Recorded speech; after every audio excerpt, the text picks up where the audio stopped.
Welcome again to the newsroom. A coalition of 57 Yoruba groups has vowed to ensure that the 2023 presidential election produces a candidate that will restructure the country and resolve what it calls the lingering national question. In a communique co-signed by its representatives, the coalition said the forthcoming presidential election must produce a restructuring candidate or the country risks an uprising. It added that it will take over the process and the campaign to ensure the will of the people triumphs in the entire Yoruba region.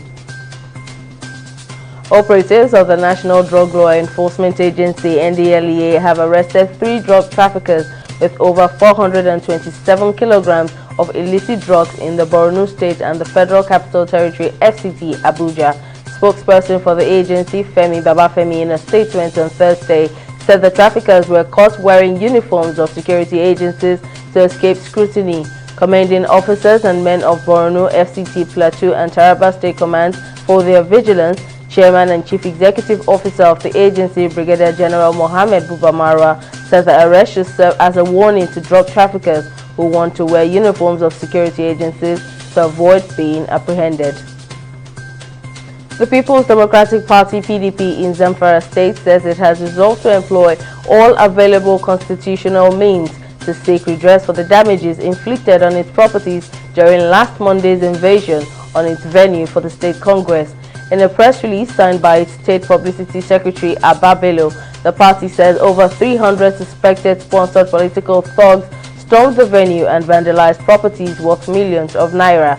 The PDP further stressed that no amount of distractions will deter it from conducting its activities constitutionally, especially in bringing about positive change in Zamfara and the country at large. In COVID, South Korea says it will extend stricter social distancing rules for 2 weeks amid a surge in COVID-19 infections. The country's Prime Minister Kim Buk-yeom made the announcement during a COVID-19 response meeting, saying it was too early to be sure that the country overcame the pandemic. However, under the new guidelines, the maximum number of people allowed for private gatherings will remain for 2 more weeks until January 16. So far, South Korea has added 4,875 new COVID-19 cases, pushing the national tally to 630,838. In business, latest report by the Nigerian National Petroleum Company has revealed that a total of 249.3 billion naira for October 2021 domestic crude oil sales by 6 multinational oil companies operating in the upstream sector will be paid in January 2022. This came as the oil firm revealed that it would also deduct 270.83 billion naira from what would be shared by the 3 tiers of government during the Federal Account Allocation Committee meeting in January next year. The company further noted that the October 2021 domestic crude oil payable in January 2022 by the NNPC was in line with the 90 days payment terms, adding that the 6 firms were its joint venture partners.